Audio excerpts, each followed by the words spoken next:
أعوذ بالله من الشيطان الرجيم بسم الله الرحمن الرحيم الحمد لله رب العالمين والصلاة والسلام على نبينا محمد وعلى آلہ وصحبہ اجمعین اما بعد۔ آج ہم ہیں سورہ توبہ آیت نمبر 60 کے ساتھ 60۔ اللہ رب العزت اس میں تذکرہ کر رہے ہیں ان مقامات کا، ان مصارف کا جن پہ زکوٰۃ خرچ کی جائے گی، جن کو زکوٰۃ دی جائے گی، جہاں پہ زکوٰۃ لگائی جائے گی۔ اور یہ ٹوٹل کتنے ہیں؟ 8، 9 نہیں ہے، 10 نہیں ہے، بلکہ 8 ہیں۔ اس کا مطلب یہ ہوا کہ ان 8 مقامات کے علاوہ کسی اور مقام پہ زکوٰۃ استعمال کرنا درست نہیں ہے۔ اور یہاں پہ ہلکی سی بات یہ بھی کر دوں، اس سے پتہ چلا کہ اسلام میں فرق ہے زکوٰۃ کے مابین اور ٹیکس کے مابین۔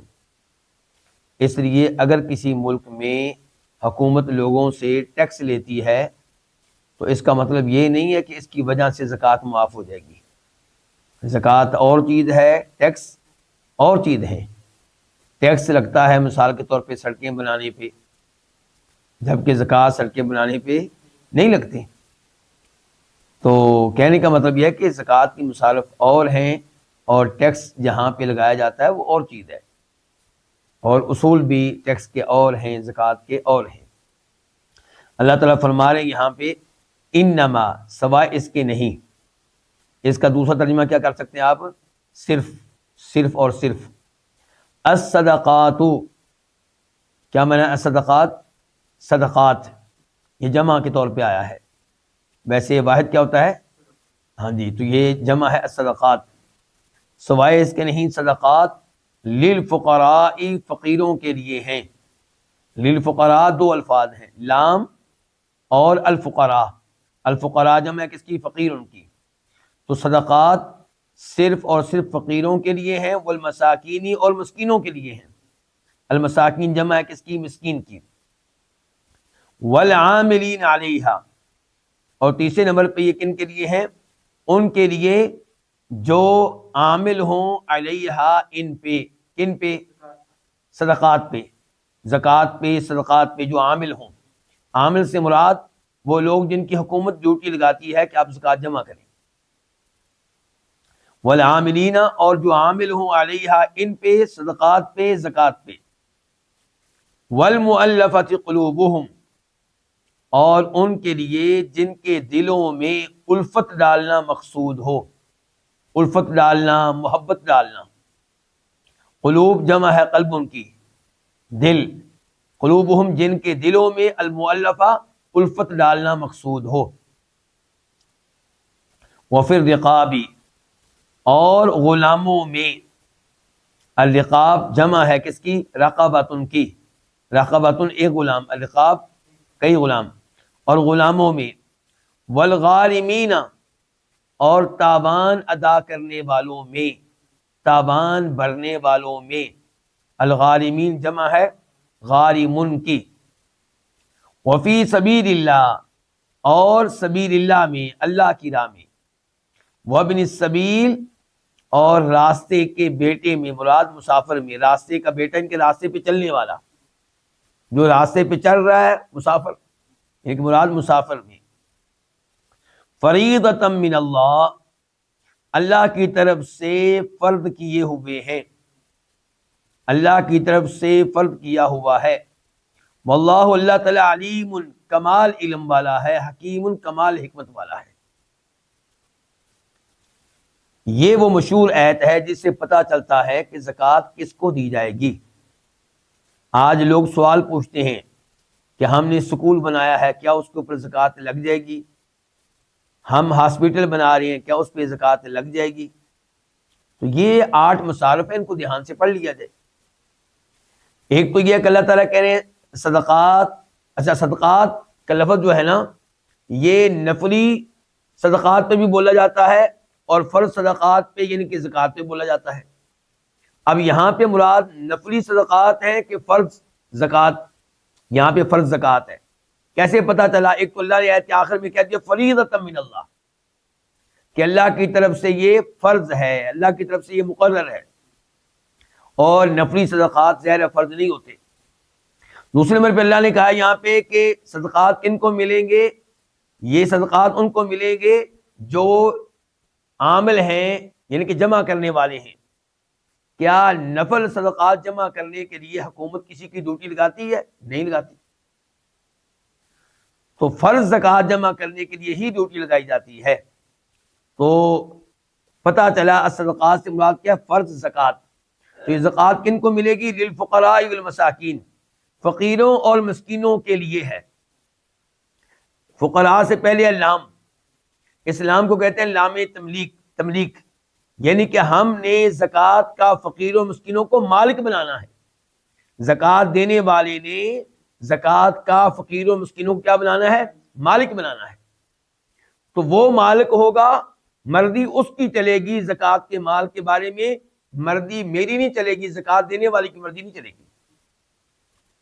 میں زکوٰۃ دینا چاہتا ہوں، میرے مال پہ مثال کے طور پہ زکوٰۃ ہے 20,000 روپیہ، اب میں اس سے خریدتا ہوں عید کے کپڑے فقیر کے لیے، جوتا خریدتا ہوں، 5 کلو میں چینی لے لیتا ہوں، 5 کلو آٹا لے لیتا ہوں، 5 کلو چاول لے لیتا ہوں، غلط۔ میری مرضی نہیں چلے گی، مرضی اس کی چلے گی، وہ فیصلہ کرے گا کہ میں نے 20,000 روپے سے کیا لینا ہے، میری ضرورت کیا ہے، اور میری ترجیح کس چیز پہ ہے۔ کیا میری بنیادی ضرورت اس مہینے میں بجلی کا بل جمع کروانا ہے، یا بچوں کے اسکول کی فیس جمع کروانی ہے، یا بچوں کی عید کے کپڑے لینے ہیں، یا آٹا لینا ہے؟ یہ وہ فیصلہ کرے گا۔ میں کون ہوتا ہوں فیصلہ کرنے والا؟ مجھے حکم دیا گیا کہ میں زکوٰۃ کا مال اس کے حوالے کر دوں، اس کو مالک بنا دوں۔ تو یہ ہم نے مسئلہ کہاں سے اخذ کیا؟ لام سے، للفقراء والمساکین۔ دوسرے نمبر پہ الفقراء والمساکین، کیا فرق ہے فقراء اور مساکین میں؟ یاد رہے کہ جہاں پہ اکیلا لفظ آئے فقیر یا اکیلا لفظ آئے مسکین، تو وہاں فقیر سے مراد فقیر بھی ہے، مسکین بھی ہے، اور جہاں اکیلا مسکین آئے تو وہاں مسکین سے مراد مسکین بھی ہے، فقیر بھی ہے۔ لیکن جہاں پہ دونوں ایک ساتھ آ جائیں تو ظاہر ہے پھر دونوں میں فرق ہوگا۔ الگ الگ آئیں تو کوئی فرق نہیں ہے، ایک جگہ پہ آ جائے پھر میں فرق کرنا پڑے گا دونوں میں۔ تو یہاں پہ پھر کیا فرق ہے فقیر اور مسکین میں؟ اس معاملے میں مضبوط قول یہ ہے، فقیر وہ ہے جس کی صورتحال مسکین سے بھی بری ہو مال کے لحاظ سے۔ مسکین وہ ہے جس کے پاس مال موجود ہے لیکن اتنا نہیں ہے کہ جس سے اس کی ضروریات پوری ہو جائے، ضروریات، بنیادی ضروریات۔ اور فقیر وہ ہے جس کے پاس بالکل مال نہیں ہے۔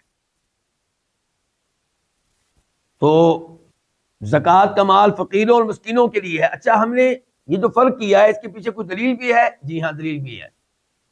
کیا دلیل ہے؟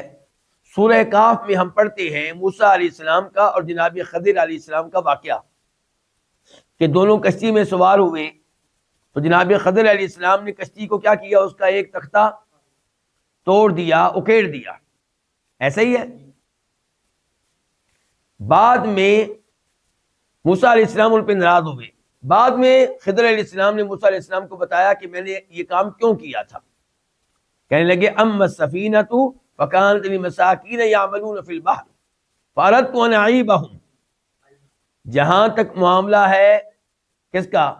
کشتی کا، تو یہ مسکینوں کی تھی، یعملون فی البحر، جو سمندر میں کام کرتے ہیں، فاردت ان اعیبہا، تو میں نے چاہا کہ اس کشتی کو عیب والی کشتی بنا دوں، یہ ایسی نہ ہو کہ جو وقت کے بادشاہ کو پسند آ جائے، بلکہ ایسی ہو کہ بادشاہ کو پسند ہی نہ آئے۔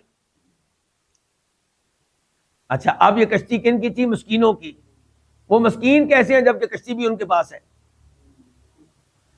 تو کشتی ایک مال ہے ان کے پاس موجود ہے، کشتی کے ذریعے وہ رینٹ لیتے ہیں، مال جمع کرتے ہیں، پھر بھی مسکین ہے، اس لیے کہ اس سے ان کی بنیادی ضروریات پوری نہیں ہوتی۔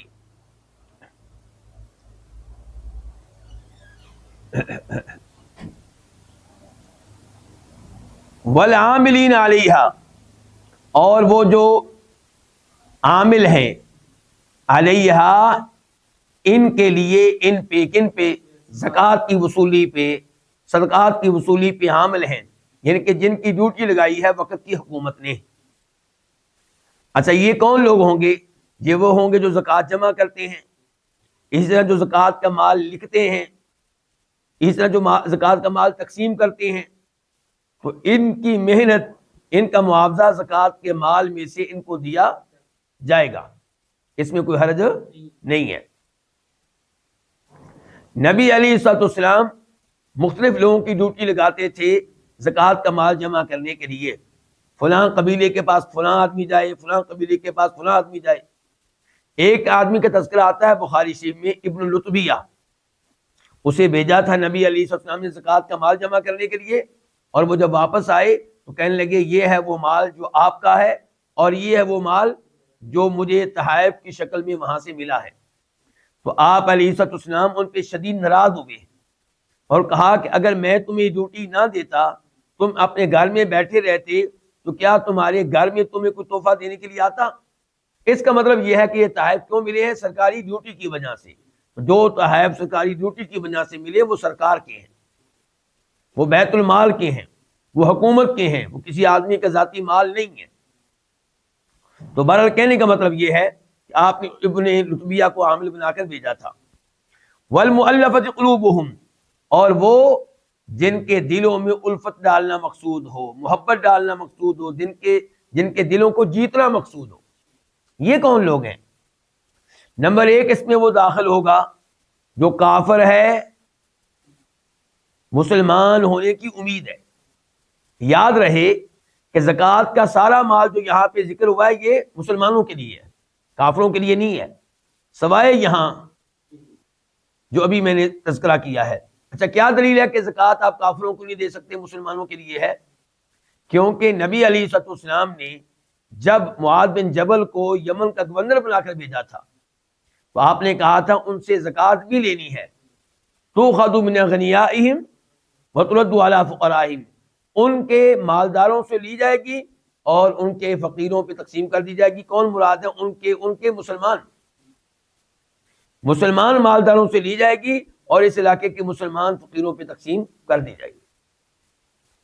تو میں بتا رہا تھا کہ المؤلفۃ قلوبہم کون ہیں جن کو زکوٰۃ دی جا سکتی؟ نمبر ایک جو کافر ہے لیکن زکوٰۃ کا مال اس کے اوپر آپ خرچ کریں، زکوٰۃ سے تحائف اس کو لے کر دیں، تو امید ہے کہ وہ آہستہ آہستہ مسلمان ہو جائے گا، تو اس کے اوپر زکوٰۃ آپ استعمال کر سکتے ہیں چاہے وہ امیر ہو۔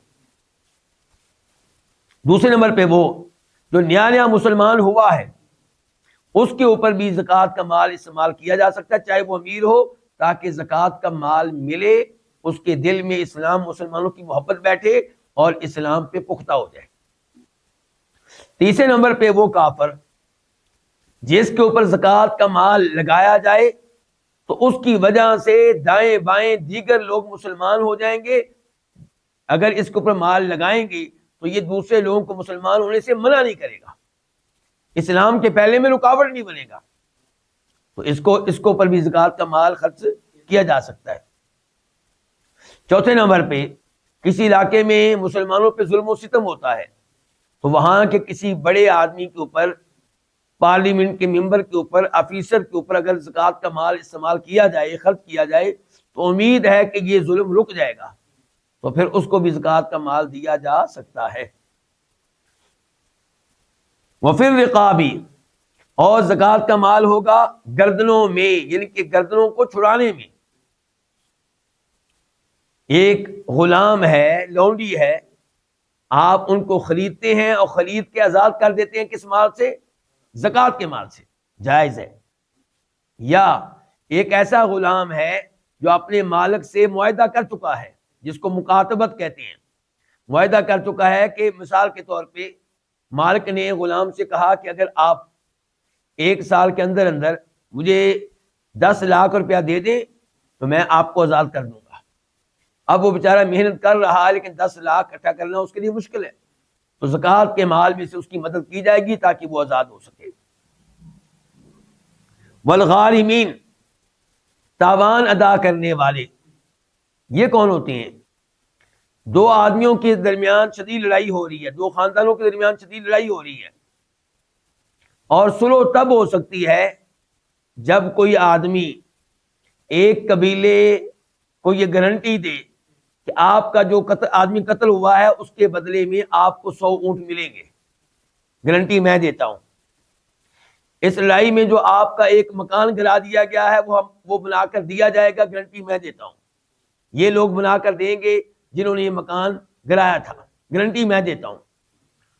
اب سلو تو میں نے کروا دی لیکن وہ مکان بنا کر نہیں دے رہے، اب میں مکان بنوا کر دوں گا کیونکہ گارنٹی میں نے دی تھی۔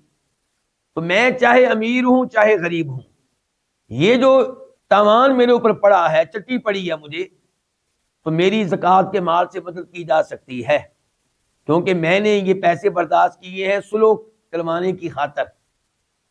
تو یہاں پہ زکوٰۃ کا مال استعمال کیا جا سکتا ہے تاکہ لڑائی بند ہو جائے، قتل و غارت کا سلسلہ تھم جائے، رک جائے۔ ایسے ایک آدمی مقروض ہے، اس کے اوپر قرضہ ہے اور قرضہ کی ادائیگی کے لیے اس کے پاس کوئی وسائل اسباب نہیں ہے، اس کی اتنی آمدنی نہیں ہے، اس کے اتنا یعنی کہ زمینیں نہیں ہیں، اس کا اور اتنا مال نہیں ہے کہ جس کو بیچ کر یا جس کے ذریعے وہ قرض ادا کر سکے، تو اس کی مدد بھی زکوٰۃ سے کی جا سکتی ہے۔ وفی سبیل اللہ، اور اللہ کے راستے میں، سبیل اللہ کا راستہ، اس کے دو معنی ہو سکتے ہیں۔ ایک ہے کہ نیکی کا ہر شعبہ، فی سبیل اللہ، نیکی کا کوئی بھی راستہ ہو، کوئی بھی شعبہ ہو۔ مثال کے طور پہ مسجد بنانا بھی فی سبیل اللہ ہے، افطاری کرانا بھی فی سبیل اللہ ہے، طالب علموں کو کپڑے خرید کر دینا بھی فی سبیل اللہ ہے، پڑوسیوں کو کھانا بھیجنا بھی فی سبیل اللہ ہے، رشتہ داروں کی دعوت کر دینا وہ بھی فی سبیل اللہ ہے۔ یہ ہے فی سبیل اللہ کا عام معنی، اور ایک ہے فی سبیل اللہ کا خاص معنی، وہ کیا ہے؟ جہاد۔ وہ کیا ہے؟ اب یہاں پہ کون سا معنی ہے؟ یہاں پہ خاص معنی مراد ہے، جہاد مراد ہے، یہاں پہ عام معنی مراد نہیں ہے۔ کیا دلیل ہے کہ عام معنی مراد نہیں ہے؟ اگر عام معنی مراد ہوتا تو اللہ تعالیٰ کہہ دیتے انما الصدقات فی سبیل اللہ، زکوٰۃ ہے اللہ کی راہ میں، اس میں فقیر بھی آ جاتے، زکوٰۃ جمع کرنے والے بھی آ جاتے، جن کے دل جتنا مقصود ہیں وہ بھی آ جاتے، غلام لونڈیاں بھی آ جاتی، اور یہ جن کے اوپر قرضہ ہے یہ بھی آ جاتے۔ لیکن اللہ تعالیٰ انما کہہ رہے ہیں، یعنی کہ صرف ان 8 کو زکوٰۃ ملے گی، کسی اور کو نہیں ملے گی۔ اس کا مطلب یہ ہے کہ یہاں پہ معاملہ عام نہیں ہے، خاص ہے۔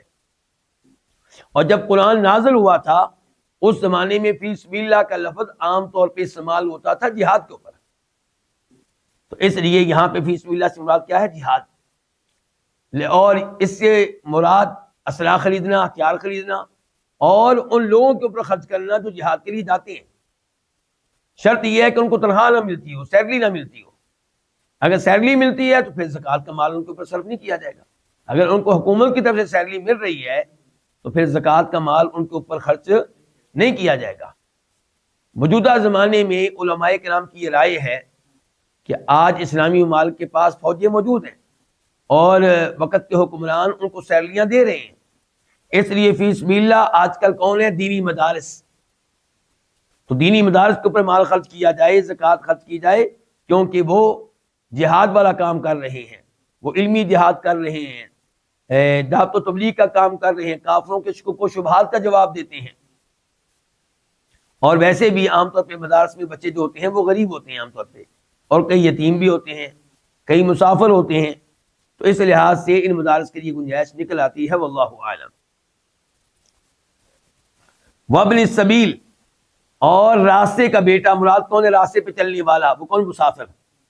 تو مسافر اگر راستے میں اس کا مال ختم ہو گیا ہے تو زکوٰۃ کے مال سے اس کی مدد کی جا سکتی ہے، اتنا مال دیا جائے جس سے وہ اپنے گھر پہنچ سکے۔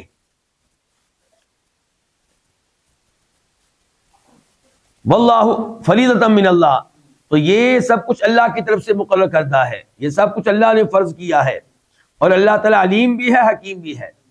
علم والے اللہ نے یہ چیزیں فرض کی ہیں، اس علم والے اللہ کو پتا ہے کہ زکوٰۃ کس کو دینی چاہیے اور کس کو نہیں دینی چاہیے، اور جو بھی اس نے فیصلہ کیا ہے، حکم نازل کیا، اس کے پیچھے کئی حکمتیں ہیں۔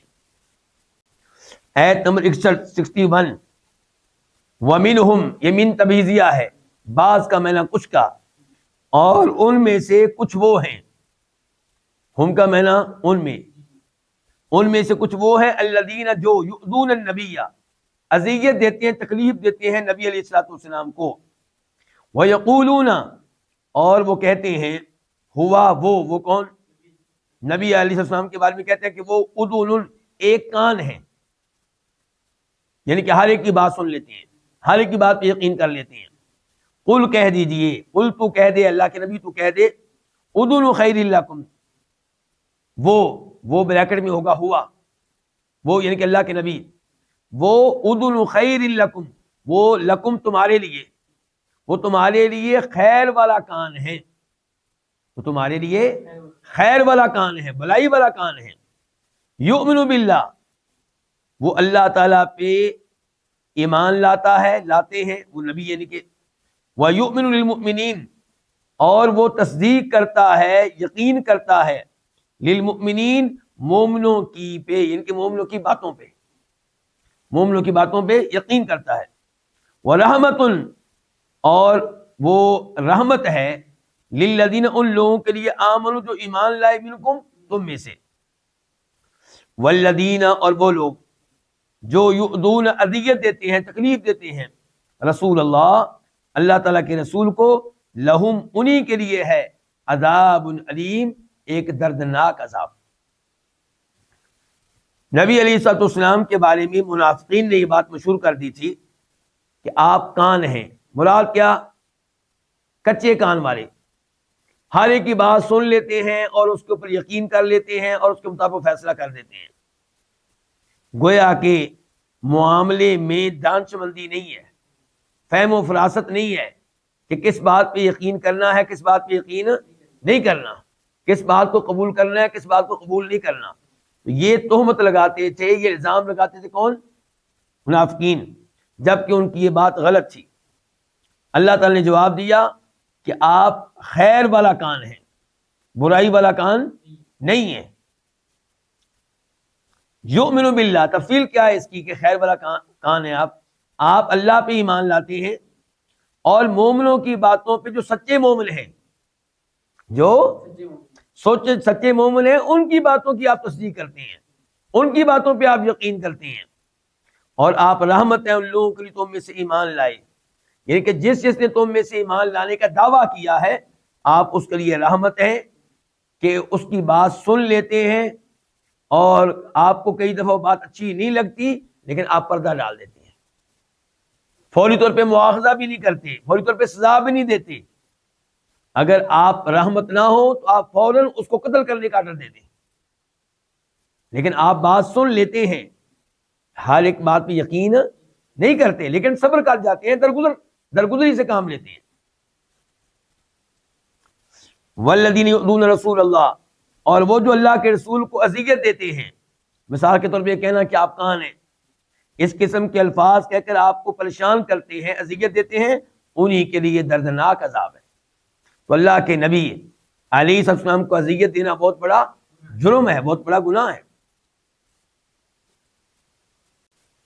آیت نمبر 62 یحلفون باللہ لکم، وہ اللہ کی قسم اٹھاتے ہیں، لکم، تمہارے لیے، لکم، تمہارے لیے، لیردوکم، لام کا معنی تاکہ، یردو، وہ راضی کریں، کم، تمہیں، واللہ، اللہ تعالی، ورسولہ، اور اس کا رسول، احق، زیادہ حق رکھنے والے ہیں، ان، یہ کہ، یردوہ، وہ اس کو راضی کریں، ان کانوا مؤمنین، اگر وہ ہیں ایمان لانے والے۔ اس آیت میں یہ بتایا گیا کہ نبی علیہ السلام کے پاس خبریں پہنچتی کہ فلاں منافق نے آپ کے بارے میں، دین کے بارے میں غلط بات کہی ہے، تو آپ جب اس کی تفتیش کرتے، پڑتال کرتے، ان کو بلاتے، تو آگے سے جھوٹی قسمیں اٹھا جاتے، اللہ کی قسمیں اٹھاتے تمہارے لیے، تاکہ تم کو کیا کرے، راضی کریں، مطمئن کر دیں کہ ایسا کوئی مسئلہ نہیں ہے۔ تو اللہ تعالی نے کہا کہ اللہ اور اس کے رسول کا زیادہ حق بنتا ہے کہ ان کو راضی کریں، یہ راضی کرتے ہیں عام مسلمانوں کو. راضی کرنا ہے تو اللہ کو کریں, راضی کرنا ہے تو اللہ کے رسول کو کریں. اچھا, ان یردوہ, اللہ اس کے رسول زیادہ حق رکھنے والے, ان یہ کہ یردو اس کو راضی کریں. کس کو؟ اچھا, پہلے تذکرہ تھا دو کا, اللہ کو اللہ کے رسول کا. اب کیا کہا جا رہا ہے؟ یردوہ. یہ نہیں کہا جا رہا یردوہما, دو کا نہیں کہا جا رہا. ایسا کیوں ہے؟ کیونکہ اللہ کی رضا اسی میں اللہ کے رسول کی رضا ہے. جس چیز پہ اللہ راضی ہے اسی چیز پہ اللہ کے رسول راضی ہیں, تو دونوں کی رضا ایک ہی ہے. تو اللہ اور اس کے رسول جزا حق رکھنے والے ان یردوہ, کہ وہ اس کو راضی کریں, یعنی کہ اللہ کے رسول کو راضی کرے. ان کانوا مؤمنین, اگر ہیں یہ ایمان لانے والے, اگر یہ ایمان میں سچے ہیں تو ان کو راضی کرنا چاہیے اللہ کے رسول کو, مطمئن کرنا چاہیے اللہ کے رسول کو. آیت نمبر 63 الم یعلموا, کیا انہوں نے نہیں جانا؟ الم یعلموا, کیا انہوں نے نہیں جانا؟ یہ حمزہ استفہام کے لیے ہے. کیا لم یعلموا, انہوں نے نہیں جانا, انہو, بے شک بات یہ ہے, یہ ضمیر شان ہے, ضمیر شان, بے شک بات یہ ہے کہ من یحادد اللہ, من جو یحادد مخالفت کرے اللہ کی اور اس کے رسول کی. یحادد کا معنی آپ کریں مخالفت کرے یا مقابلہ کرے, جو مخالفت کرے یا مقابلہ کرے اللہ اور اس کے رسول کا. فَأَنَّا, تو بے شک لہو, اس کے لیے ہے, کیا ہے اس کے لیے؟ نار جہنم, جہنم کی آگ. خالدن, اس حال میں کہ ہمیشہ ہمیشہ رہنے والا ہوگا, فیہا, اس آگ میں. ذالک, یہ الخزی, رسوائی ہے, العظیم, بہت بڑی, یہی بہت بڑی رسوائی ہے. اس آیت میں اللہ تعالیٰ وعدے کر رہے ہیں کہ اگر کوئی اللہ اللہ کے رسول کی مخالفت کرے گا, اللہ اللہ کے رسول کا مقابلہ کرے گا, اس کا انجام بہت برا ہوگا. اللہ تعالیٰ کہہ رہے ہیں کیا ان کو اس بات کا انجام معلوم نہیں ہے کہ جو اللہ کے رسول کی مخالفت کرے, اللہ کی مخالفت کرے, اس کو جہنم میں ڈالا جائے گا, اور جہنم میں ایک دن نہیں رہے گا, ہمیشہ ہمیشہ رہے گا, اور یہ بہت بڑی رسوائی ہے, اس رسوائی سے بچنا چاہیے. آیت نمبر 64 یحذروا, ڈرتے ہیں, المنافقون, منافق, ان, اس بات سے, تنزلہ, کے نازل کی جائے, اتاری جائے, علیہم, ان پہ, کن پہ؟ منافقین پہ. پہلی تفسیر یہ ہے کہ منافقین پہ, ان پہ یعنی کہ منافقین پہ اتاری جائے کیا؟ سورتن, کوئی ایسی سورت, تنبی, جو خبر دے دے, جو بتا دے, ہم, ان کو, بما, ان چیزوں کے بارے میں, اس منافقت کے بارے میں جو فی قلوبہم, ان کے دلوں میں ہے. قل, کہہ دیجیے, استہزئوا, تم مذاق اڑاتے رہو, ان اللہ, بے شک اللہ تعالی, مخرج, نکالنے والا ہے, مراد ہے ظاہر کرنے والا ہے, ما, اس چیز کو, تحذرون, جس سے تم ڈرتے ہو. اللہ رب العزت نے اس آیت میں وعدے کیا کہ یہ منافق ڈرتے ہیں, تو اللہ تعالیٰ یہاں پہ منافقوں کا ایک راز مسلمانوں کو بتا رہے ہیں, اور یہ وہ چیز ہے جو منافقوں کے دلوں میں ہے. مسلمان تو نہیں جانتے کہ منافقوں کے دلوں میں کیا ہے, کون جانتا ہے؟ اس سے پتہ چلا قرآن واقعی اللہ کا کلام ہے. اور یہ سورت جو ہے سورہ توبہ, میں نے بتایا تھا اس کا ایک نام ہے توبہ, دوسرا براءہ, تیسرا فاضحہ. یہ منافقوں کو رسوا کر دینے والی ہے. اور یہاں پہ دیکھا آپ نے کہ اللہ نے کیسے رسوا کر دیا ان کو. اللہ نے بتایا کہ یہ منافق ڈرتے رہتے ہیں کسی ایسی صورت کے نازل ہونے سے جس میں اللہ تعالیٰ وہ چیزیں بتا دیں جو ان کے دلوں میں ہیں, اور وہ کیا؟ منافقت, کفر. اللہ نے کہا کہ تم مذاق اڑاتے رہو, کس کا؟ اللہ کا, اللہ کے رسول کا, قرآن کا. اللہ تعالیٰ نکالنے والا ہے, ظاہر کرنے والا ہے اس منافقت کو جس کے ظاہر ہونے سے تم ڈرتے ہو. تمہاری منافقت چھپی نہیں رہے گی. میں نے کہا تھا کہ ان تنزل علیہم, پہلی تفسیر یہ ہے کہ اس سے مراد کون ہے؟ منافق. کہ منافق ڈرتے ہیں اس بات سے کہ اتاری جائے علیہم, ان منافقوں پہ, سورت, ان کو ایسی سورت, تنبی ہو, جو خبر دے, ہم, ان کو, کن کو؟ منافقوں کو, بما, اس منافقت کی جو ان کے دلوں میں ہے. دوسری تفسیر یہ ہے کہ منافق ڈرتے ہیں اس بات سے کہ ان تنزل کہ اتاری جائے علیہم مومنوں کے اوپر، مسلمانوں کے اوپر سورت، ان کو ایسی سورت تنبئہم جو مومنوں کو بتا دے بما اس منافقت کے بارے میں جو ان منافقوں کے دلوں میں ہے۔ دونوں تفسیریں اپنی جگہ پہ ٹھیک ہے۔ ظاہر ہے کہ وہ ڈرتے تھے اس بات سے کہ ایسی صورت نازل ہو جس میں منافقوں کو بتایا جا رہا ہو وہ عیب جو ان کے دلوں میں چھپا ہوا ہے، اور وہ ڈرتے ہیں اس بات سے کہ اترے کوئی ایسی صورت جس میں بتایا جا رہا ہو وہ عیب جو ان کے دلوں میں ہے، بتایا کہ ان کو جا رہا ہو مسلمانوں کو۔ آیت نمبر 65 والا ان اور البتہ اگر، موقع میں اور لام تم البتہ ان اگر، اور البتہ اگر سألتا تو پوچھے، تو سوال کرے، ہم ان سے، کن سے؟ ان منافقوں سے، لَيَقُولُنَّ البتہ یہ لازمی طور پہ کہیں گے، لام تم البتہ نون کا معنی لازمی طور پہ، البتہ یہ لازمی طور پہ کہیں گے، کیا کہیں گے؟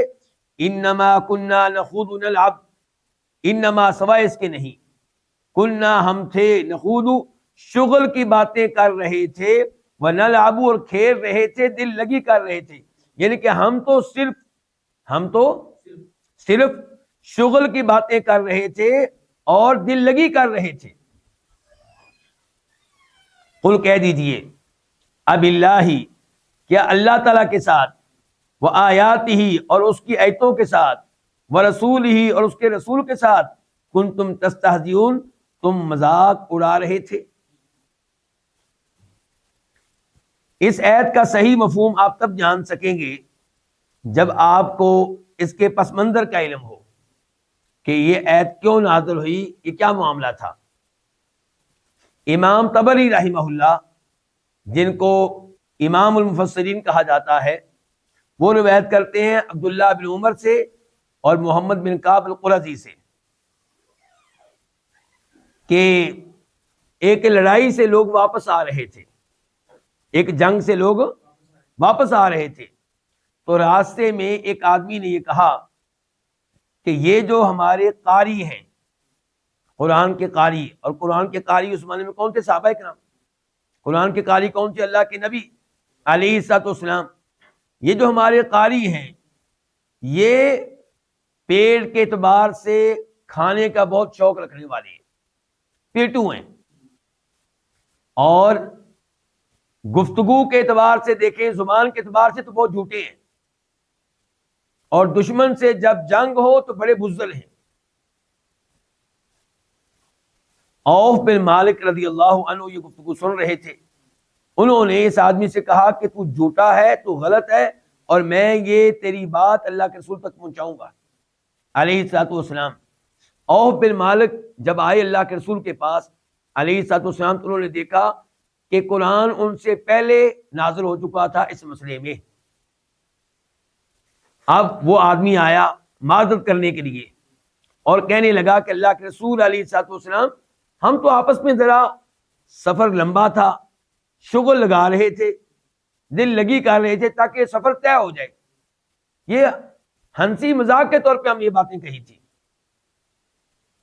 اللہ کے رسول علیہ السلام اپنی اونٹنی پہ سوار تھے اور یہ آدمی معذرت کر رہا تھا، اور اللہ کے رسول علیہ السلام اسے نظر انداز کر رہے تھے اور آگے سے کہہ رہے تھے اب اللہ و آیاتہ و رسولہ کنتم تستہزئون، کہ مذاق کرنے کے لیے تمہیں اللہ ملا ہے، مذاق کرنے کے لیے تمہیں اللہ کا رسول ملا ہے، مذاق کرنے کے لیے تمہیں اللہ کا قرآن ملا ہے۔ اور آج میں اور آپ بھی عبرت حاصل کریں، آج ایسے لطیفے سنے اور سنائے جاتے ہیں جن میں توہین ہوتی ہے اللہ تعالیٰ کی، جن میں مذاق اڑایا جا رہا ہوتا ہے اللہ کے رسول کا علیہ السلام، مذاق اڑایا جا رہا ہوتا ہے قرآن کریم کی آیات کا۔ تو ایسے ماحول سے دور رہنا چاہیے۔ تو اب آپ دوبارہ سے پڑھیں اس آیت کو، وَلَئِن سَأَلْتَهُمْ، اور البتہ اگر سألتم آپ ان سے پوچھیں، کیا پوچھیں؟ کہ کیوں مذاق اڑایا تھا قرآن کا، کیوں مذاق اڑایا تھا نبی علیہ السلام کا، کیوں مذاق اڑایا تھا آپ کے صحاب کا۔ اگر آپ ان سے پوچھیں لَيَقُولُنَّ، البتہ یہ لازمی طور پہ کہیں گے، ان کی معذرت کرتے ہوئے کہیں گے کہ ہم تو صرف اور صرف شغل کی بات کر رہے تھے اور دل لگی کر رہے تھے۔ قل، آپ کہہ دیں، اب اللہ، کیا اللہ تعالیٰ کے ساتھ وہ آیاتی اور اس کی آیتوں کے ساتھ اور اس کے رسول کے ساتھ کنتم تستہزئون تم مذاق کرتے ہو؟ مذاق اڑانے کے لیے، مذاق کرنے کے لیے تمہیں اللہ ملا ہے، اللہ کے رسول ملے ہیں، اللہ کا قرآن ملا ہے صلی اللہ علیہ وسلم۔ آیت نمبر 66 لا تعتذروا تم عذر پیش نہ کرو، تم بہانہ نہ بناؤ، قد تحقیق کفرتم تم کافر ہو چکے ہو، بعد ایمانکم اپنے ایمان کے بعد، ان اگر نعفو ہم معاف کر دیں، عن طائفۃ ایک گروہ کو، منکم تم میں سے، تو نعذب ہم سزا دیں گے، عذاب دیں گے، طائفۃ ایک گروہ کو، بأنہم اس لیے، باقی معنی کیا، اس وجہ سے، اس لیے، انا کہ بے شک ہم وہ کانو تھے، مجرمین مجرم۔ اس آیت کی تفسیر کیا ہے؟ اللہ تعالی نے کہا کہ تم اب بہانے نہ بناؤ کہ جی ہم سفر بڑا لمبا تھا، دل لگی کر رہے تھے۔ اللہ نے کہا کہ قد کفرتم تم کافر ہو چکے ہو ایمان لانے کے بعد۔ کیا مطلب؟ تم نے کلمہ پڑھا تھا، تم نے ایمان ظاہر کیا تھا، اگرچہ اس وقت بھی تمہارے دل میں کیا تھا؟ کفر تھا، لیکن تم نے ظاہر کیا کیا تھا؟ کلمہ پڑھ کے کہ ہم مومن ہو گئے، ہم مسلمان ہو گئے۔ تم نے ایمان ظاہر کیا، کفر کو چھپائے رکھا، قد کفرتم اب تمہارا کفر ظاہر ہو چکا، اب تم ظاہری طور پہ بھی کافر ہو چکے، بعد ایمانکم اپنے ایمان کے بعد۔ تم نے پہلے ایمان ظاہر کیا تھا کہ ہم مسلمان ہیں، اب تمہارا کفر ظاہر ہو چکا۔ اب اگر تم میں سے ایک گروہ کو ہم معاف کر دیں تو دوسرے گروہ کو ہم عذاب دیں گے۔ کیا مطلب؟ اگر تم میں سے ایک گروہ سچی توبہ کرے، اخلاص سے توبہ کرے، تو اللہ تعالیٰ کہتے ہیں ہماری طرف سے توبہ کے دروازے اب بھی کھلے۔ آپ دیکھیے اللہ کی رحمت کتنی وسیع ہے، ایسے منافقین کو بھی اللہ معاف کرنے کے لیے تیار ہے جو مذاق اڑاتے تھے قرآن کا، اللہ کا، اللہ کے رسول کا علیہ الصلوۃ والسلام۔ فرمایا اگر ایک گروہ کو ہم تم میں سے معاف کریں گے، دوسرے گروہ کو عذاب دیں گے۔ وہ کون سا گروہ؟ جو مجرم ہوگا، یعنی کہ جو توبہ کرنے کے لیے بھی تیار نہیں ہے، جو مسلسل ایسی حرکتیں کرتا ہے اور ان کو کوئی شرمندگی نہیں ہے، کوئی ندامت نہیں ہے، کوئی پشیمانی نہیں۔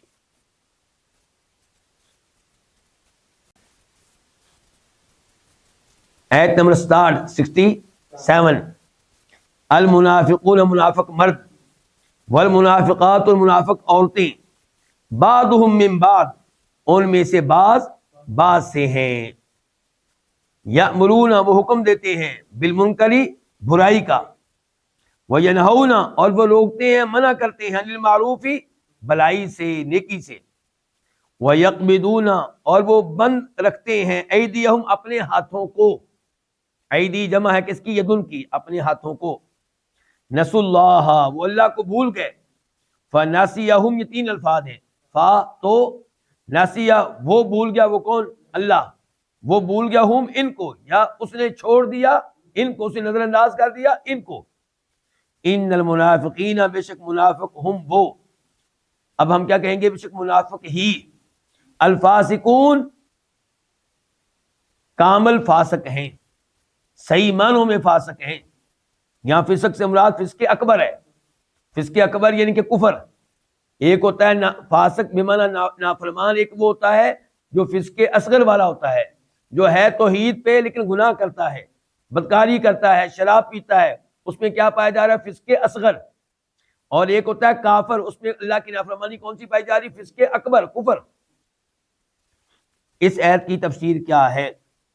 اللہ تعالیٰ فرماتے ہیں کہ منافق مرد ہوں یا عورتیں، یہ ایک جیسے ہیں، بری عادات کے اعتبار سے یہ ایک جیسے ہیں، ان میں سے بعض سے ہے، جیسے ایک چیز کے کئی ٹکڑے ہوں تو وہ ایک جیسے ہی ہوتے ہیں، ایسے ہی منافق مرد عورت ایک جیسے ہیں۔ اچھا کن امور میں ایک جیسے ہیں؟ یہ سارے کے سارے یأمرون بالمنکر، کس کا حکم دیں گے؟ برائی کا حکم دیں گے، برائی کی ترغیب دیں گے، کفر کی ترغیب دیں گے، کوشش ہوگی لوگ کافر بن جائیں، اور جو پہلے سے کافر ہیں وہ کفر پہ قائم رہیں، گناہوں کی ترغیب دیں گے۔ منکر میں بڑا منکر بھی آ جائے گا، چھوٹی منکر بھی۔ بڑا منکر کیا؟ کفر، شرک، اور پھر کبیرہ گناہ بھی منکر ہے۔ وینہون اور دوسری وہ عادت جو ان سب میں پائی جاتی ہے، وہ کیا؟ کہ یہ منع کرتے ہیں نیکی سے، ایمان لانے میں رکاوٹ بنیں گے، نماز پڑھنے میں رکاوٹ بنیں گے، جہاد کرنے میں رکاوٹ بنیں گے، زکوٰۃ کی ادائیگی سے لوگوں کو منع کریں گے۔ وَيَقْبِضُونَ أَيْدِيَهُمْ، اور یہ بند رکھتے ہیں اپنے ہاتھوں کو، یعنی کہ اللہ کی راہ میں مال خرچ کرنے کے لیے تیار نہیں ہے۔ جب دل میں کفر ہے، اللہ پہ ایمان نہیں، اجر و ثواب ملنے کی امید نہیں، آخرت پہ یقین نہیں، تو خرچ کیوں کریں؟ تو اپنے ہاتھوں کو بند رکھتے ہیں، کنجوس ہیں، بخیل ہیں۔ نسوا اللہ، یہ اللہ کو بھول گئے، اللہ سے ڈرتے نہیں ہیں، اللہ کو بھول گئے، اس لیے جیسے نماز پڑھنے کا حق ہے نماز نہیں پڑھتے، جہاد نہیں کرتے، زکوٰۃ سے بچنے کی کوشش کرتے ہیں، اللہ کو بھول گئے۔ فنسیہم، تو اللہ تعالیٰ بھی ان کو بھول گیا، مراد اللہ نے ان کو نظر انداز کر دیا، اللہ نے ان کو چھوڑ دیا۔ نسیہ کے ایک معنی ہوتا ہے بھولنا، ایک معنی ہوتا ہے چھوڑ دینا، نظر انداز کر دینا۔ تو اللہ کے بارے میں مناسب کیا ہوگا کہ اللہ نے چھوڑ دیا، نظر انداز کر دیا، کیونکہ اللہ تعالیٰ کہتے ہیں سورۃ طٰہٰ میں، موسیٰ علیہ السلام نے کہا تھا لا یضل ربی ولا ینسیٰ، اللہ بھولنے والا نہیں ہے، مراد نظر انداز کر دیا۔ بے شک منافق ہی فاسق ہیں، کیونکہ ان میں کفر بھی پایا جا رہا ہے، اور ساتھ کیا کہ یہ جرم یہ کہ کافر ہونے کے باوجود ظاہر یہ کرنا کہ مسلمان ہیں، تو ان میں تو بڑے بڑے جرائم جمع ہو چکے۔ تو اللہ نے کہا منافق ہی فاسق ہیں، یعنی کہ اعلیٰ درجے کے فاسق یہ ہیں۔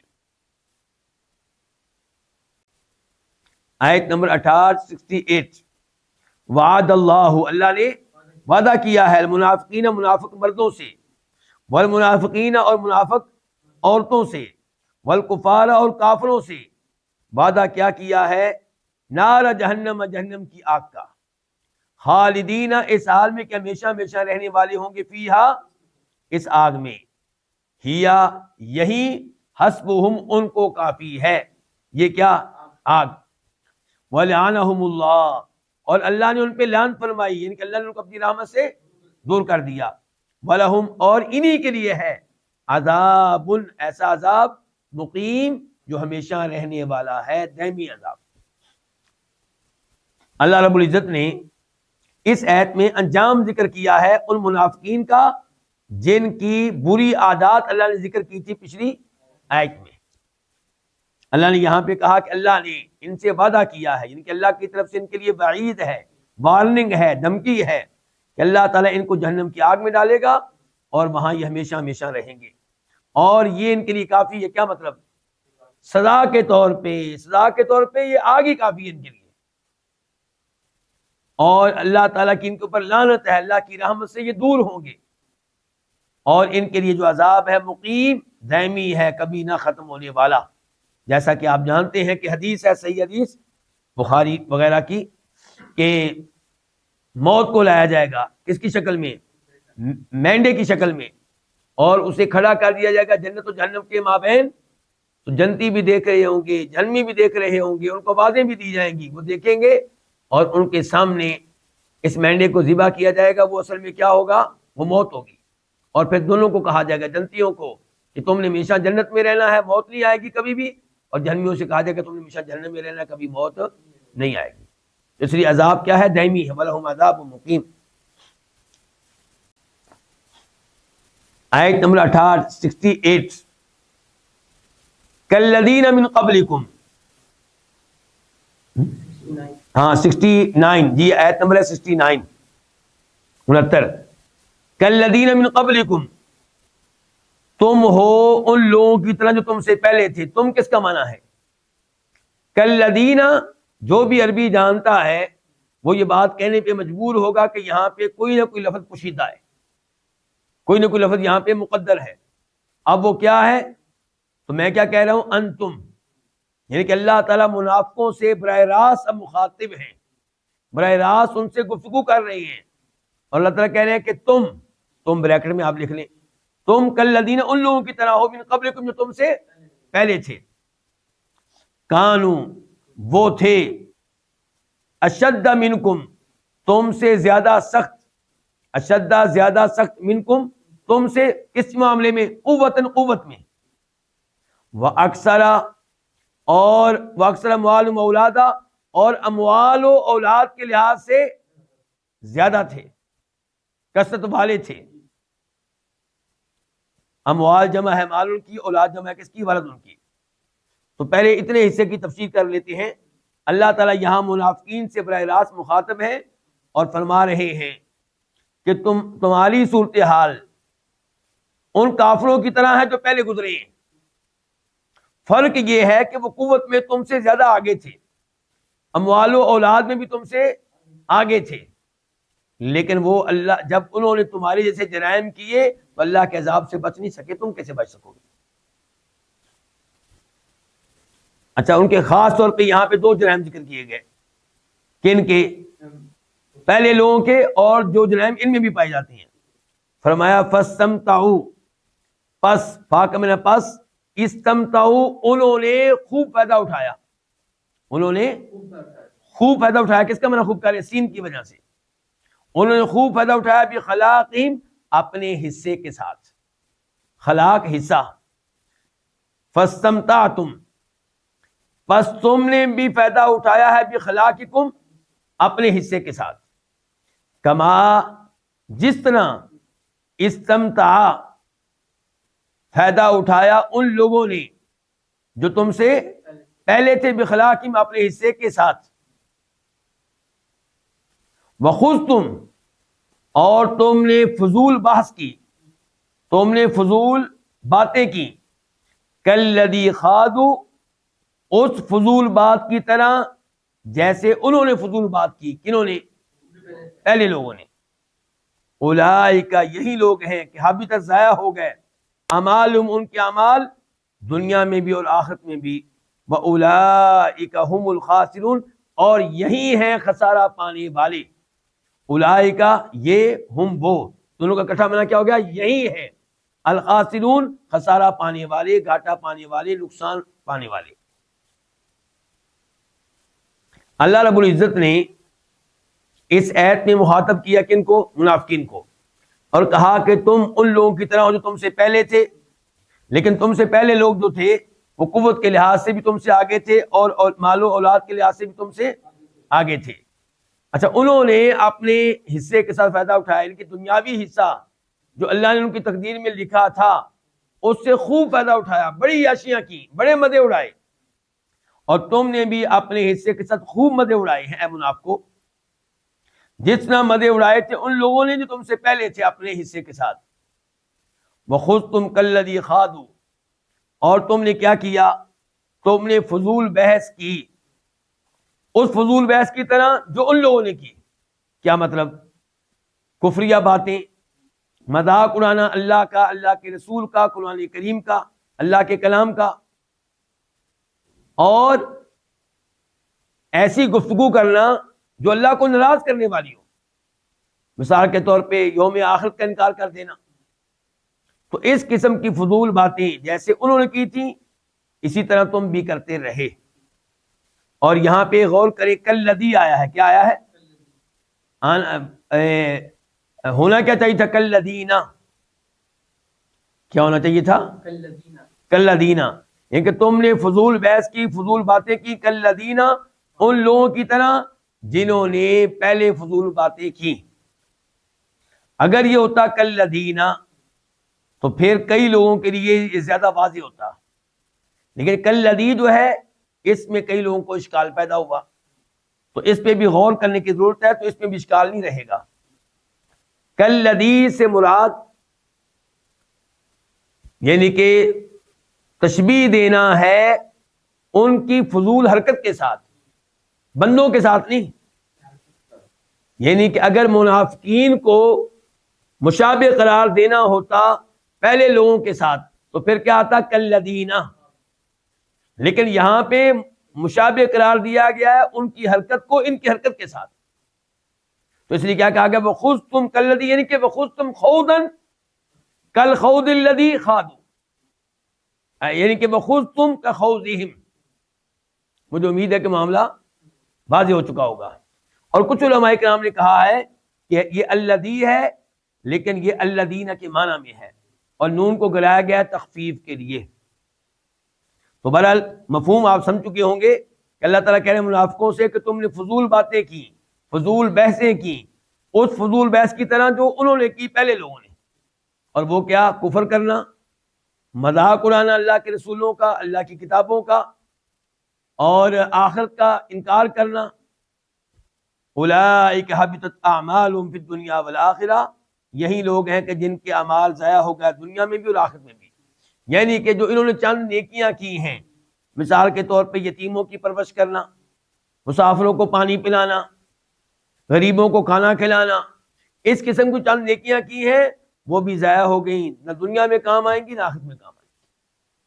اگر اللہ چاہے گا تو ان نیکیوں کی اچھی جزا، اچھا بدلہ دنیا میں دے گا. اگر اللہ چاہے گا، نہیں چاہے گا تو نہ دنیا میں کچھ ملے گا نہ آخرت میں کچھ ملے گا. اور یہ ہے صحیح معنوں میں خسارہ پانے والے کہ کچھ اعمال کیے بھی ان کے اوپر ثواب ملنے والا نہیں ہے. اس سے بڑھ کر خسارہ پانے والا کون ہوگا؟ آیت نمبر 70 علم کیا نہیں، حمزہ کا معنی کیا ہے؟ کیا، لم نہیں، کیا نہیں، یاتی آئی، ہم ان کے پاس، نبا وہ خبر، الذین ان لوگوں کی، من قبلہم جو ان سے پہلے تھے، قوم نوح یعنی کہ قوم نوح کی. قوم نوح بدل ہے کس سے؟ الذین سے، اس لیے ہمارا کیا کہہ رہے ہیں یعنی کہ قوم نوح کی، وعاد اور قوم عاد کی، وثمود اور قوم ثمود کی، وقوم ابراہیم اور قوم ابراہیم کی، واصحاب مدین اور مدین والوں کی، والمؤتفقات اور الٹی ہوئی بستیوں والوں کی. اتت آئے، ہم ان کے پاس، رسولہم ان کے رسول، بالبینات واضح دلائل کے ساتھ. فما کان اللہ، پس نہیں تھا اللہ تعالی، لیظلمہم کہ وہ ظلم کرے ہم ان پہ، ولیکن لیکن کانو وہ تھے، انفسہم اپنے نفسوں پہ، یظلمون ظلم کرتے. اللہ رب العزت نے پھر خبردار کیا، پھر وارننگ دی کن کو؟ ان منافقین کو، کہ عبرت حاصل کرو ان لوگوں سے جو تم سے پہلے گزرے. مثال کے طور پہ قوم نوح، قوم عاد، یہ قوم تھی کس نبی کی؟ ہود علیہ السلام کی. قوم سمود، یہ قوم تھی کس نبی کی؟ صالح علیہ السلام کی. اور ابراہیم علیہ السلام کی قوم. اور اصحاب مدین، یہ قوم ہے کن کی؟ شعیب علیہ السلام کی. والمؤتفقات اور الٹنے والی بستیاں. مؤتفقہ واحد ہے، والمؤتفقۃ اہوا سورہ نجم میں آیا ہے، اس کی جمع ہے یہاں پہ. الٹی ہوئی بستی مراد لوط علیہ السلام کی قوم کی بستیاں.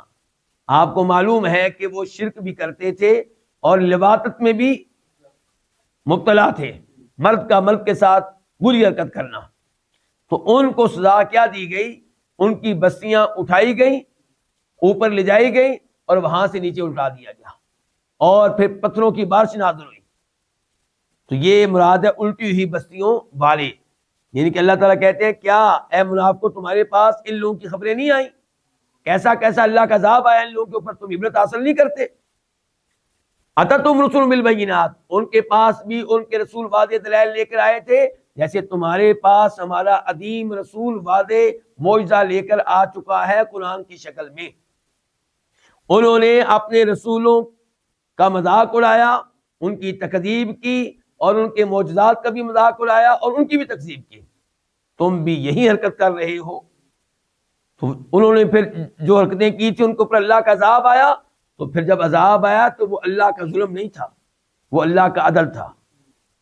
ظلم تو خود انہوں نے کیا اپنے اوپر، اور نہیں تھا اللہ تعالیٰ کہ ان کے اوپر ظلم کرے. ظلم تب ہوتا جب اللہ بغیر کسی گناہ کے ان کو عذاب دیتا. وہ اپنے اوپر ظلم کرتے تھے کہ گناہ کرتے رہے، مذاق اڑاتے رہے، اور نبیوں کا انکار کرتے رہے، کفر کرتے رہے. آیت نمبر 71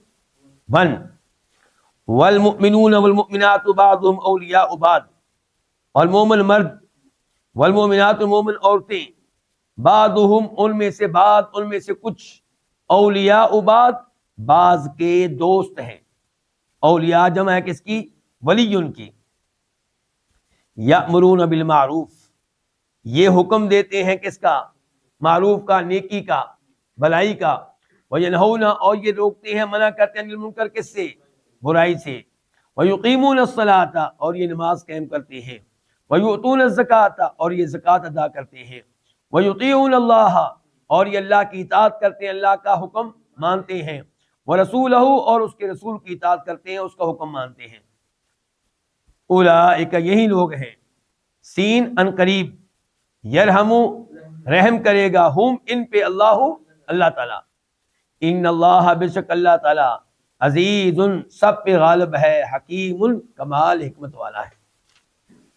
آیت نمبر 67 میں منافق مردوں اور منافق عورتوں کی بری عادات کا تذکرہ کیا گیا تھا، اور اس آیت میں جو بھی ہم نے پڑھی ہے 71، اس میں مومنوں کی اچھی صفات اور اوصاف اور عادات کا تذکرہ ہے کہ مومن مرد اور مومن عورتیں ان میں سے بعض کے دوست ہیں، کیونکہ انما المؤمنون اخوہ، مومن مومنوں کے بھائی ہوتے ہیں، تو ایک دوسرے سے محبت رکھتے ہیں ایمان کی وجہ سے، اور ہمیں ہر مسلمان سے محبت ہونی چاہیے، کسی سے زیادہ کسی سے کم۔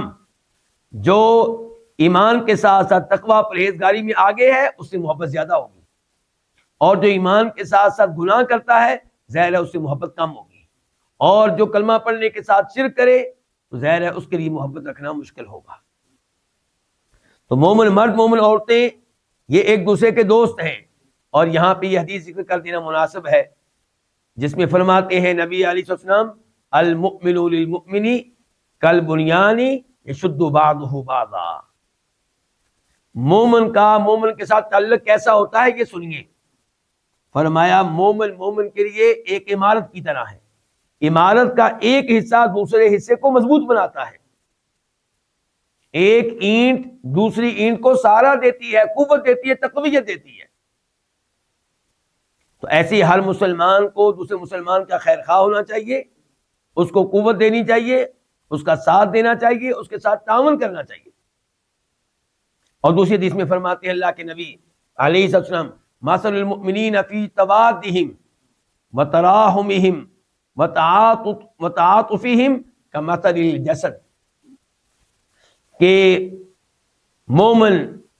مومنوں سے کیسے محبت کرتے ہیں، مومن مومنوں پہ کیسے رحم کرتے ہیں، مومن مومنوں پہ کیسے شفقت کرتے ہیں، ان کی مثال، اس چیز کی مثال ایک جسم کی طرح ہے۔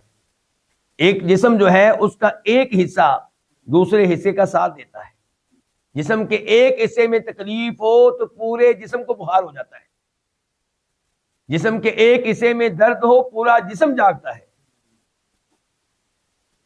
تو یہ ہے کہ مومن مرد مومن عورتیں ان سے بعض کے کیا ہیں، دوست ہیں۔ اچھا، ان کی اچھی سے بات کیا ہے کہ یامرون بالمعروف، یہ حکم دیتے ہیں کس کا، نیکی کا، بھلائی کا، اور سب سے بڑی بھلائی کیا ہے، توحید ایمان، پھر نماز، زکوٰۃ، حج، روزہ، اور برائیوں کی طرف آتے ہیں تو یہ نہون المنکر، یہ روکتے ہیں کس سے، برائی سے، اور سب سے بڑا منکر کیا ہے، شرک، پھر بدعات، پھر کبیرہ گناہ جو بتائے گئے ہیں جو بہت زیادہ ہیں، خصوصاً وہ 7 جن کا تذکرہ ایک حدیث میں آیا ہے، مثال کے طور پہ شرک کرنا، قتل کرنا، جادو کرنا، یتیموں کا مال کھانا، اور مومن بولی بالی لڑکیوں پہ تہمتیں لگانا، میدان جنگ سے بھاگ کھڑا ہونا، تو یہ سب کبیرہ گناہ ہے۔ جھوٹی قسم اٹھانا بہت بڑا کبیرہ گناہ ہے۔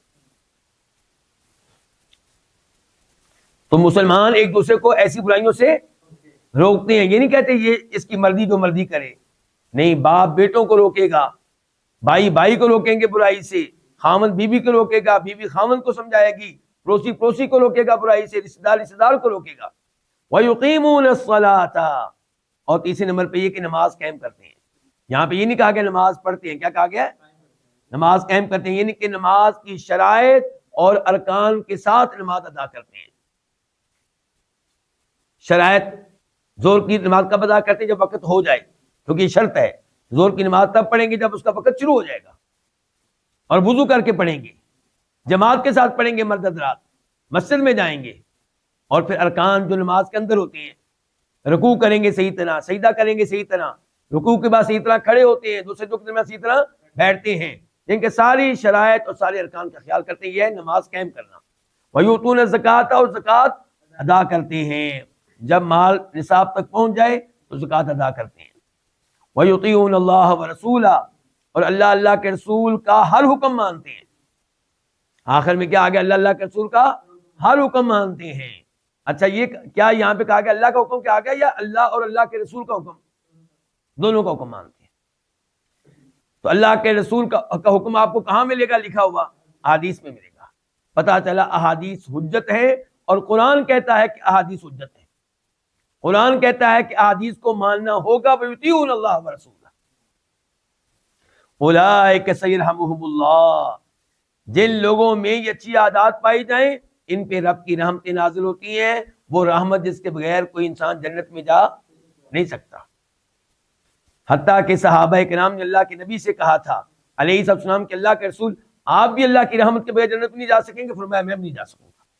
میں بھی تبھی جنت میں جاؤں گا جب اللہ میرے اوپر اپنی رحمت فرمائے گا. اللہ تعالیٰ سے دعا کرتے ہیں کہ اللہ تعالیٰ ہم پہ رحمت فرمائے دنیا میں بھی آخرت میں بھی. بے شک اللہ تعالیٰ عزیز ان کیا ہے، غالب ہے ہر کام پہ، یعنی کہ اس کے لیے اپنے اس وعدے کو پورا کرنا مشکل نہیں ہے. اور حکیم ہے، اس کے ہر فیصلے کے پیچھے حکمت ہے. کس کے اوپر رحمت کرنی ہے کس کے اوپر نہیں کرنی، ہر فیصلے کے پیچھے حکمت ہے. آیت نمبر 72 وعد اللہ المؤمنین والمؤمنات. اللہ تعالیٰ نے پیچھے دیکھیں آپ آیت نمبر 67 میں تذکرہ کیا تھا منافق مردوں منافق عورتوں کی بری عادات کا، اور پھر آیت نمبر 68 میں تذکرہ کیا تھا ان کے انجام کا. اور اب اللہ تعالیٰ نے آیت نمبر 71 میں 71 میں تذکرہ کیا مومن مردوں مومن عورتوں کی اچھی صفات کا اوصاف کا، اور اب ان کا انجام آیت نمبر 72 میں 72 میں. اللہ نے وعدہ کیا مومن مردوں سے مومن عورتوں سے کس چیز کا؟ نمبر 1 جنات، ایسے باغات کا، تجری بہتی ہیں من تحتہا جن کے نیچے سے کیا بہتی ہیں؟ الانہار نہریں، خالدین اس حال میں کہ وہ ہمیشہ ہمیشہ رہنے والے ہوں گے فیہا ان جنتوں میں ان باغات میں. نمبر 2 کس چیز کا وعدہ کیا؟ وہ مساکن کے تعلق کیسے؟ جنات سے. پہلے نمبر پہ وعدہ کیا جنات کا باغات کا، دوسرے نمبر پہ وہ مساکن، ایسی وہ مساکن طیبہ اور عمدہ رہائش گاہوں کا، پاک رہائش گاہوں کا، اچھی رہائش گاہوں کا. مساکن مسکن کی جمع ہے، رہائش گاہیں مکانات. اور اچھی رہائش گاہوں کا وعدہ کیا کہاں پہ؟ فی جنات عدن، ہمیشگی کے باغات میں. عدن کا معنی کیا؟ ہمیشگی. ہمیشگی کے باغات میں، ایسے باغات میں جو ہمیشہ رہیں گے، جو ختم ہونے والے نہیں ہیں. ورضوان من اللہ اکبر، اور اللہ کی طرف سے رضامندی اکبر، یہ سب سے بڑی چیز ہے. ذالک یہ ہوا وہ، کٹھا دونوں کا معنی کیا ہو گیا؟ یہی الفوز العظیم، عظیم کامیابی ہے. لو جی عظیم کامیابی یہ ہے کہ انسان کو روز قیامت جنت مل جائے. جس کو جنت ملے گی یہ وہ انسان ہے جو دنیا میں کامیاب زندگی گزار کے آیا ہے. اور جس کو جہنم میں ڈال دیا گیا، دنیا میں لوگ اس کو کامیاب کہتے رہے، یہ کامیاب نہیں ہے، یہ ناکام و نامراد ہے. تو اللہ تعالیٰ نے ایمان والوں سے وعدہ کیا نمبر 1 باغات کا جن کے نیچے سے نہریں بہتی ہوں گی، ان میں ہمیشہ ہمیشہ رہیں گے. دوسرے نمبر پہ عمدہ رہائش گاہیں، پکیدہ رہائش گاہیں ہمیشہ کے باغات میں. اور اس کے بعد کہا کہ اگلی نعمت یہ ہے کہ اللہ راضی ہو گئے. اور یہاں پہ پھر وہ حدیث ذکر کر دینا مناسب ہوگا جس کو روایت کرتے ہیں ابو سعید خدری رضی اللہ تعالی عنہ کہ اللہ تعالیٰ روز قیامت اہل جنت سے کہیں گے کہ اے جنتیو تمہیں کوئی اور چیز چاہیے؟ وہ کہیں گے یا اللہ ہمیں اور کیا چاہیے، کون سی نعمت تو نے ہمیں نہیں دی؟ اللہ تعالیٰ کہیں گے کہ میں تمہیں اب یہ نعمت دے رہا ہوں کہ میں تمہارے اوپر اپنی رضامندی کا اعلان کرتا ہوں. اب میں تمہارے اوپر کبھی ناراض نہیں ہوں گا.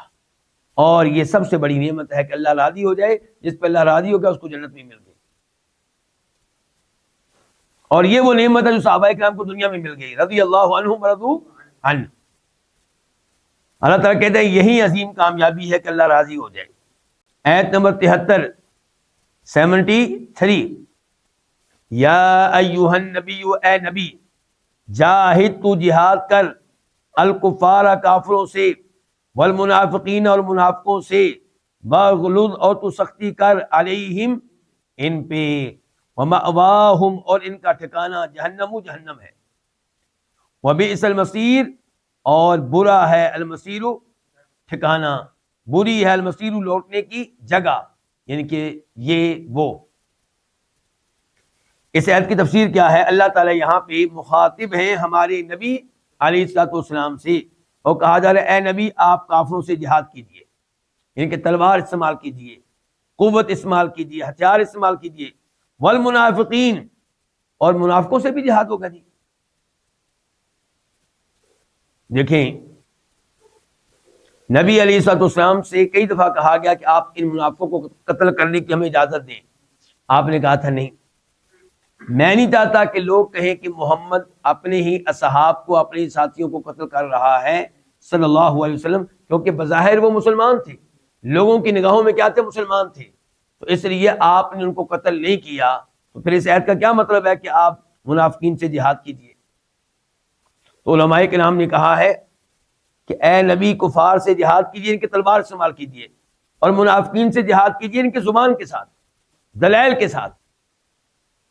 اور دوسرے نمبر پہ آپ اس کی تفسیر یوں کر سکتے ہیں کہ اے نبی آپ کافروں سے جہاد کیجیے تلوار کے ساتھ، اور منافقوں سے بھی جہاد کیجیے تلوار کے ساتھ، جب ان کا کفر ظاہر ہو جائے، جب ان منافقوں کا کفر، کلمہ تو انہوں نے پڑھا ہوا ہے، لیکن جب کبھی ان کا کفر ظاہر ہو جائے تو پھر آپ ان سے بھی جہاد کیجیے، پھر ان پہ بھی تلوار چلائیے، واغلظ علیہم، اور ان پہ سختی کیجیے، ومأواہم جہنم، اور ان کا ٹھکانہ جہنم ہے، وبئس المصیر، اور برا ہے المصیر ٹھکانہ۔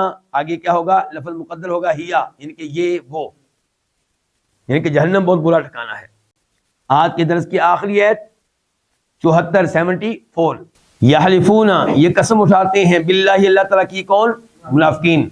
کیا قسم اٹھاتے ہیں؟ کہ ما قالو، انہوں نے نہیں کہا، ولقد، اور البتہ، تحقیق، واو کا معنی اور، لام کا البتہ، قد تحقیق، قالو انہوں نے کہی، انہوں نے کہا، کلمۃ الکفر، کفر والا کلمہ، انہوں نے کفر والے الفاظ کہے، وکفروا، اور وہ کافر ہو چکے، بعد اسلامہم، اپنے اسلام کے بعد، وہموا، اور انہوں نے پختہ ارادہ کیا، بما، اس چیز کا، ما لم ینالوا، جس کو وہ حاصل نہیں کر سکے، جس کو وہ پہنچ نہیں سکے، ما، جس کو، لم، نہیں، ینالوا، وہ پہنچ سکے، وہ نہیں پا سکے، وما، اور نہیں، نقموا، انہوں نے انتقام لیا، بدلہ لیا، الا، مگر، اس بات کا، ان کے، اغنا، کہ غنی کر دیا، ہم، ان کو، اللہ تعالیٰ نے، وہ رسول، اس کے رسول نے، من فضل، اپنے فضل سے،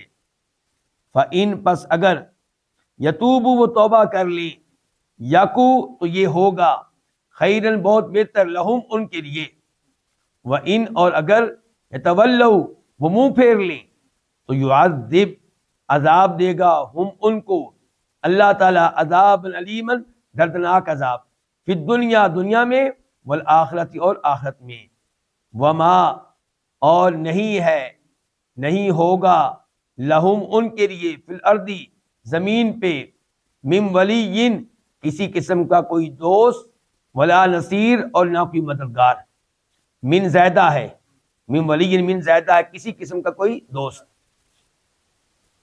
اس آیت کی تفسیر کیا ہے؟ اس آیت میں بھی تذکرہ منافقین کا ہے کہ پہلے یہ اسلام کے خلاف کوئی نہ کوئی بات کر لیتے ہیں، قرآن کے خلاف، اللہ کے رسول کے خلاف، صحابہ کرام کے خلاف، بعد میں قسمیں اٹھاتے ہیں ہم نے کوئی بات نہیں کی۔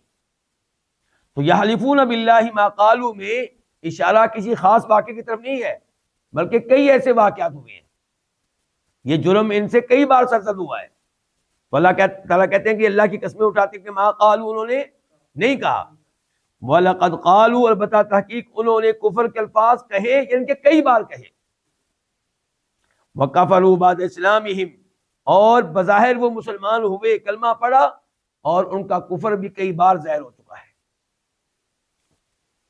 وَهَمُّوا بِمَا لَمْ يَنَالُوا، اور انہوں نے پختہ ارادہ کیا اس چیز کا جس کو وہ حاصل نہیں کر سکے۔ یہاں پہ تھوڑی سی وضاحت کرتے ہیں۔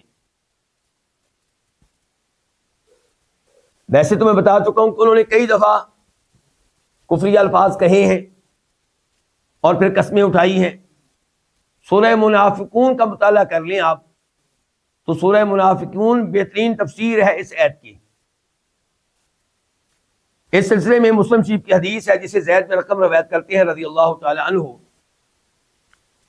کہ ان کے سامنے عبداللہ ابن ابی جو منافقوں کا سردار تھا اس نے دیگر منافقین سے کہا کہ یہ جو اللہ کے رسول کے دائیں بائیں لوگ ہیں، اب ظاہر ہے اس نے تو اللہ کے رسول نہیں کہا ہوگا نا، یہ جو لوگ اللہ کے رسول کے دائیں بائیں ہیں علیہ السلام، ان کی مدد نہ کیا کرو مالی طور پہ، ان سے تعامل نہ کرو، ان کے مہاجرین جو آئے ہیں تو ان کے اوپر مال خرچ نہ کریں اگر ہمارے مدینہ والے، تو یہ خود ہی منتشر ہو جائیں گے، مدینہ چھوڑ کے بھاگ جائیں گے۔